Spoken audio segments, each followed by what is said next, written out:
നമസ്കാരം, മലയാളി വാർത്തയിലേക്ക് സ്വാഗതം. സംഭവബഹുലമായ ഒരു ദിവസമായിരുന്നു ഇന്ന്. നിയമസഭയ്ക്കുള്ളിൽ വലിയ രീതിയിലുള്ള പ്രതിപക്ഷ പ്രതിഷേധം, അതിനിടയിൽ ചില നാടകീയ സംഭവങ്ങൾ കൂടി അരങ്ങേറിയിരിക്കുന്നു. പ്രത്യേകിച്ച് മന്ത്രി വി ശിവൻകുട്ടി, മുഖ്യമന്ത്രി നടത്തിയ ചില പരാമർശങ്ങൾ, ഇതൊക്കെ ഇപ്പോൾ വളരെയധികം വാർത്തയായിരിക്കുകയാണ്. ആക്ഷേപങ്ങളുടെ പെരുമഴയായിരുന്നു ഇന്ന് നിയമസഭയ്ക്കുള്ളിൽ. ആദ്യത്തെ ആക്ഷേപം മന്ത്രി വി ശിവൻകുട്ടി വക. പ്രതിഷേധം ആളിക്കത്തുന്നതിനിടയിൽ, ആ ബഹളത്തിനിടയിൽ ചോർ ഹേ ചോർ ഹേ, മുഴുവൻ ചോർ ഹേ എന്ന് പ്രതിപക്ഷത്തെ മന്ത്രി വി ശിവൻകുട്ടി ആക്ഷേപിച്ചു. ചോർ എന്നാൽ ഹിന്ദി വാക്കിനർത്ഥം കള്ളൻ എന്നാണ്. പ്രതിപക്ഷത്ത് മുഴുവൻ കള്ളന്മാർ എന്നായിരുന്നു വി ശിവൻകുട്ടി നിയമസഭയിൽ ഉറക്കെ നിലവിളിച്ചത്. സഭ തടസ്സപ്പെടുത്തിയതിൽ ആഹ്ലാദം കണ്ടെത്തുകയാണ് പ്രതിപക്ഷമെന്ന് സേവ്യർ ചിറ്റിലപ്പള്ളി പറഞ്ഞു. ലെവൽ ക്രോസ് പോലെ പ്രതിപക്ഷ വികസനം തടസ്സപ്പെടുത്തുകയാണെന്ന് മന്ത്രി മുഹമ്മദ് റിയാസ് കുറ്റപ്പെടുത്തി. മാത്രമല്ല, ഇത്തരത്തിൽ ചോർഹേ ചോർഹേ എന്ന് മന്ത്രി വി ശിവൻകുട്ടി പറയുന്നു. മറുവശത്ത് മുഖ്യമന്ത്രി ബോഡി ഷെയ്മിംഗ് നടത്തിയിരിക്കുകയാണ് ഈ ഒരു നിയമസഭയ്ക്കുള്ളിൽ.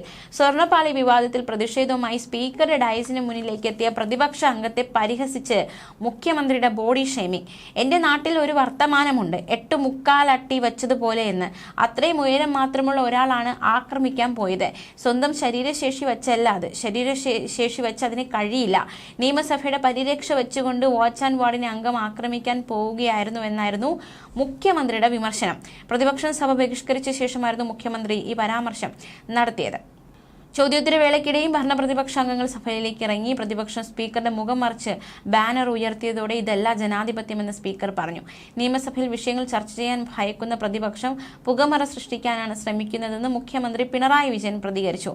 2 ദിവസമായി സഭാ നടപടികൾ പ്രതിപക്ഷം തടസ്സപ്പെടുത്തുകയാണെന്നും ഈ നിലപാട് ഒട്ടും അംഗീകരിക്കാൻ കഴിയില്ല എന്നുമാണ് മുഖ്യമന്ത്രി പ്രതിപക്ഷത്തിന് താക്കീത് നൽകിയിരിക്കുന്നത്. തീർച്ചയായിട്ടും കഴിഞ്ഞ 3 ദിവസം, ഇപ്പം ഇന്നും കൂടി കൂട്ടി തുടർച്ചയായി 3 ദിവസമായിട്ട് ഈ ഒരു വിഷയത്തിൽ വലിയ രീതിയിലുള്ള പ്രതിഷേധം, അതിന് പിന്നാലെ പിരിയുന്ന സാഹചര്യം, ബഹിഷ്കരിക്കുന്ന സാഹചര്യം, മറ്റു വിഷയങ്ങളൊന്നും ചർച്ച ചെയ്യാത്ത സാഹചര്യം, ഇതാണ് നിലവിലുള്ളത്. അതേസമയം ഇതുവരെ സഭയിൽ കാണാത്ത നടപടികളാണ് പ്രതിപക്ഷം സ്വീകരിക്കുന്നതെന്നും മുഖ്യമന്ത്രി വിമർശിച്ചു. സ്പീക്കറുടെ മുഖം മറച്ച നടപടി അവർ ബോധപൂർവം ചെയ്തതാണ്. പലയിടങ്ങളിൽ പാർലമെന്റ് പ്രതിഷേധങ്ങൾ നടന്നിട്ടുണ്ട്, പക്ഷേ ഇത്തരത്തിലൊരു പ്രതിഷേധം ഇതുവരെയും ഉണ്ടായിട്ടില്ല എന്നാണ് മുഖ്യമന്ത്രി ചൂണ്ടിക്കാണിക്കുന്നത്. സഭ 2 ദിവസം സ്തംഭിപ്പിച്ച പ്രതിപക്ഷം അവരുടെ ആവശ്യം എന്താണെന്ന് ഇതുവരെ വ്യക്തമാക്കിയിട്ടില്ല.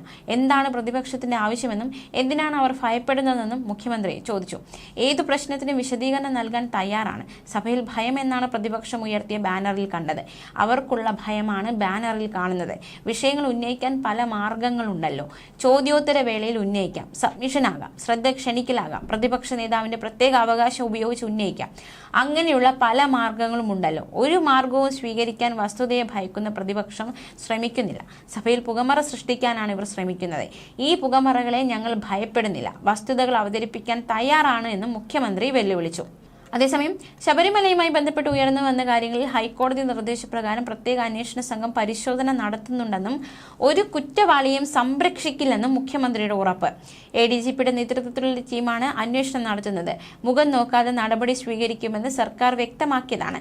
അതെല്ലാം വന്നപ്പോൾ തങ്ങളുടെ കയ്യിൽ ഒന്നും പറയാനില്ല, പിന്നെ ഇങ്ങനെയുള്ള ചില രീതികൾ കാണിക്കുക എന്നതാണ്. ഒരു ബോർഡിൽ കണ്ട് CBI അന്വേഷണം വേണമെന്ന്, അതിന് പിന്നിൽ രാഷ്ട്രീയമുണ്ട്. സാധാരണ നിലയിലുള്ള പാർലമെന്ററി നടപടിക്രമം അറിയാത്തവരല്ല തങ്ങളെന്നും അതൊരു ദൗർബല്യമായി പ്രതിപക്ഷം കാണുകയാണെന്നും മുഖ്യമന്ത്രി കൂട്ടിച്ചേർത്തു. എന്തായാലും കഴിഞ്ഞ ദിവസത്തിന് പോലെ തന്നെ ഇന്നും അത് ആവർത്തിച്ചിരിക്കുന്നു. പ്രതിപക്ഷം ഈ ഒരു ബഹളത്തെ തുടർന്ന് സഭ വിട്ടുപോവുകയുണ്ടായി. ദേവസ്വം വകുപ്പ് മന്ത്രി രാജിവെക്കും വരെ നടപടികളുമായി സഹകരിക്കില്ലെന്ന നിലപാട് പ്രതിപക്ഷം സ്വീകരിച്ചു. പ്രതിപക്ഷം നടപടികൾ സ്തംഭിപ്പിച്ച് സമരം ചെയ്യുമ്പോൾ വാച്ച് ആൻഡ് വാർഡിനെ ഇറക്കി നേരിടുന്നത് എത്രയോ വർഷങ്ങൾക്ക് ശേഷമാണ്. എന്നിട്ടും പ്രകോപനമുണ്ടാക്കില്ല. വനിതാ അംഗങ്ങളെ വരെ തള്ളിമാറ്റി. മുഖ്യമന്ത്രിയുടെ ഭാഗത്തു നിന്നാണ് പ്രകോപനമുണ്ടായത്. മന്ത്രിമാരുടെ നേതൃത്വത്തിലാണ് നടുത്തളത്തിൽ ഇറങ്ങിയതെന്നും പ്രതിപക്ഷ നേതാവ് VD സതീശൻ വ്യക്തമാക്കി. ഇത് സ്പീക്കർ നിഷേധിച്ചതോടെ നിങ്ങൾ ആ ചെയറിലിരുന്ന് കള്ളം പറയരുതെന്ന് അറിയിച്ച് പ്രതിപക്ഷം സഭാ നടപടികൾ ബഹിഷ്കരിക്കുകയായിരുന്നു. എന്തായാലും ഇന്ന് അതിര് വിട്ടു എന്നാണ് മുഖ്യമന്ത്രി പറയുന്നത്. പലതരം പ്രതിഷേധങ്ങൾ കണ്ടിട്ടുണ്ടെങ്കിൽ ഇത്തരത്തിലൊരു പ്രതിഷേധം എന്താണ് എന്നാണ് മുഖ്യമന്ത്രി ചോദിക്കുന്നത്. എന്തായാലും വലിയ രീതിയിലുള്ള പ്രതിഷേധം തന്നെയാണ് ഇന്ന് പ്രതിപക്ഷത്തിന്റെ ഭാഗത്തു നിന്നും ഉണ്ടായത്. മാത്രമല്ല, മുഖ്യമന്ത്രി നടത്തിയ ഒരു പരാമർശം, ബഹുമാന്യനായ പ്രതിപക്ഷ അംഗം സുപ്രീം കോടതിയിൽ പോയി തിരിച്ചടി നേരിട്ട മെമ്പർ ചാടിക്കയറാൻ പാകത്തിൽ നിൽക്കുകയാണ്. സീറ്റിൽ വന്നിരുന്നപ്പോൾ മെല്ലെ നടന്നു നീങ്ങി. വാച്ച് ആൻഡ് വാർഡ് മനുഷ്യരാണ്. നിശബ്ദ ജീവികളോട് എന്തിനാണ് പ്രതിഷേധം? നിയമസഭയുടെ പ്രിവിലേജ് ഉപയോഗിച്ച് അതിക്രമത്തിന് ശ്രമിക്കുകയാണ്. വനിതകൾക്ക് നേരെ വരെ പ്രതിഷേധമുണ്ടായെന്നും അത് അങ്ങേയറ്റം പ്രതിഷേധാർഹമാണെന്നും മുഖ്യമന്ത്രി പറഞ്ഞു. ഇന്നത്തെ ഏറ്റവും ശ്രദ്ധേയമായ മറ്റൊരു കാര്യം, ഈ സഭയുടെ ഗാലറിയിൽ മുഴുവൻ വിദ്യാർത്ഥികളുണ്ടായിരുന്നു. അവരുടെ മുന്നിൽ വെച്ചായിരുന്നു ഈ വലിയ രീതിയിലുള്ള പ്രതിഷേധമുണ്ടായത്, ബഹളമുണ്ടായത്, മാത്രമല്ല ഉന്തും തള്ളും ഉണ്ടായത്. തീർച്ചയായിട്ടും അത് വളരെ ഗൗരവകരമായിട്ടുള്ള വിഷയം തന്നെയായിരുന്നു. കുട്ടികൾ ഇതൊക്കെ കണ്ടാണോ പഠിക്കേണ്ടത്? ഇത് ജനാധിപത്യത്തിൻ്റെ ഭൂഷണമല്ല എന്ന് സ്പീക്കർ മുന്നറിയിപ്പ് ആവർത്തിച്ച് നൽകുന്നുണ്ടായിരുന്നു. പക്ഷെ പ്രതിപക്ഷം അത് കൈക്കൊണ്ടില്ല. അതിനിടയിലാണ് ബഹളത്തിനിടയിൽ നിന്ന് ചോർഹേ മുഴുവൻ ചോർഹേ എന്ന് പ്രതിപക്ഷത്തെ മന്ത്രി വി ശിവൻകുട്ടി ആക്ഷേപിച്ചത്. ഇതിനിടെ വാച്ച് ആൻഡ് വാർഡും പ്രതിപക്ഷ അംഗങ്ങളും തമ്മിൽ ഉന്തും തള്ളും ഉണ്ടാവുകയായിരുന്നു. മാത്രമല്ല, മന്ത്രി വി ശിവൻകുട്ടിയുടെ പഴയ ഒരു ചിത്രം കൂടി പ്രതിപക്ഷം ഉയർത്തിക്കാട്ടി. ഇതിൽ പ്രകോപിതരായിട്ടാണ് ഭരണനിര പ്രതിഷേധവുമായി എഴുന്നേറ്റത്. പ്രതിപക്ഷത്തെ പ്രതിരോധിക്കാൻ മന്ത്രി മുഹമ്മദ് റിയാസാണ് ആദ്യം നടുത്തളത്തിൽ ഇറങ്ങിയത്. മുഖ്യമന്ത്രിക്ക് ചുറ്റിലും മന്ത്രിമാരുടെ സംഘം നിലയുറപ്പിച്ചു. മന്ത്രിമാരും പ്രതിഷേധത്തിന് ഇറങ്ങിയതോടെ അലങ്കോലമാവുകയായിരുന്നു. തുടർന്ന് സഭ നിർത്തിവെച്ചതായി സ്പീക്കർ അറിയിക്കുകയായിരുന്നു. എന്തായാലും വലിയ രീതിയിലുള്ള പ്രതിഷേധം കോൺഗ്രസിന്റെ ഭാഗത്തു നിന്നും പുറത്തേക്ക് പോവുകയാണെങ്കിൽ ക്ലിഫ് ഹൗസിലേക്ക് BJP മാർച്ച് നടത്തി. BJP സംസ്ഥാന അധ്യക്ഷൻ രാജീവ് ചന്ദ്രശേഖറിന്റെ നേതൃത്വത്തിലായിരുന്നു BJP മാർച്ച് നടത്തിയത്. BJP സംസ്ഥാന അധ്യക്ഷൻ രാജീവ് ചന്ദ്രശേഖർ, വി മുരളീധരൻ അടക്കമുള്ളവർ ഈ മാർച്ചിൽ പങ്കെടുക്കുകയുണ്ടായി. ഈ ഒരു വിഷയത്തിൽ ദേവസ്വം മന്ത്രിയുടെ ഒരു രാജിയാണ് ഏവരും ഒരേ സ്വരത്തിൽ ആഗ്രഹിക്കുന്നത്, ഒരേ സ്വരത്തിൽ ആവശ്യപ്പെടുന്നത്. മുഖ്യമന്ത്രി എന്തായാലും രാജിവെക്കില്ലെന്നറിയാം, പക്ഷേ ദേവസ്വം മന്ത്രി രാജിവെക്കണമെന്ന ആവശ്യമാണ് ഇവർ ഉന്നയിക്കുന്നത്. ക്ലിഫ് ഹൗസിന് ചുറ്റും പ്രതിഷേധ കടലാണ് BJP ഇന്ന് തീർത്തിരിക്കുന്നത്. വലിയ രീതിയിലുള്ള പ്രതിഷേധമാണ് BJPയുടെ ഭാഗത്തു നിന്നും ഉണ്ടായത്.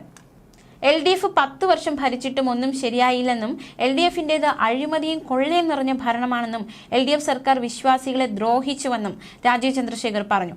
അയ്യപ്പ സംഗമം പരാജയപ്പെട്ടു, ദേവസ്വം മന്ത്രി രാജിവെക്കണം, ശബരിമലയിൽ കഴിഞ്ഞ 30 വർഷമായി നടക്കുന്ന ക്രമക്കേടുകൾ കേന്ദ്ര ഏജൻസി അന്വേഷിക്കണം, ഇത്തരത്തിലുള്ള ആവശ്യങ്ങളാണ് രാജീവ് ചന്ദ്രശേഖർ മുന്നോട്ട് വെച്ചത്.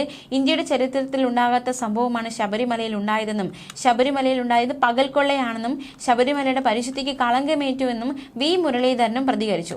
അപ്പോൾ തീർച്ചയായിട്ടും വളരെ നാടകീയമായ സംഭവ വികാസങ്ങൾ. സഭയ്ക്കുള്ളിൽ പ്രതിപക്ഷം, കോൺഗ്രസ്, സഭയ്ക്ക് പുറത്ത് നോക്കുകയാണെങ്കിൽ BJP അത്തരത്തിൽ സർക്കാരിനെ ആകെ ഈ ഒരു പ്രതിഷേധക്കാർ വരിഞ്ഞു മുറുക്കുകയാണ്. ഈ ഒരു വിഷയത്തിൽ സ്വർണ്ണപ്പാളി എവിടെ എന്ന ചോദ്യമാണ് നിലവിൽ ശക്തമാകുന്നത്. വിജയ് മല്യ സമ്മാനിച്ചു എന്ന് പറയുന്ന സ്വർണ്ണപ്പാളി എവിടെ? ഈ ചോദ്യത്തിന് ഉത്തരം നൽകാൻ സർക്കാരിന് കഴിയുന്നില്ല. സർക്കാർ ഹൈക്കോടതിയുടെ വാദങ്ങൾ ഉയർത്തിയാണ് ഒരു പ്രതിരോധം സൃഷ്ടിക്കുന്നത്. ദേവസ്വം മന്ത്രിയുടെ രാജിക്കായി അലമുറ ശക്തമാവുകയാണ്. വരും ദിവസങ്ങളിലും പ്രതിഷേധം തുടരുമോ എന്നതാണ് ചോദ്യം. ന്യൂസ് ഡെസ്ക് മലയാളി വാർത്ത.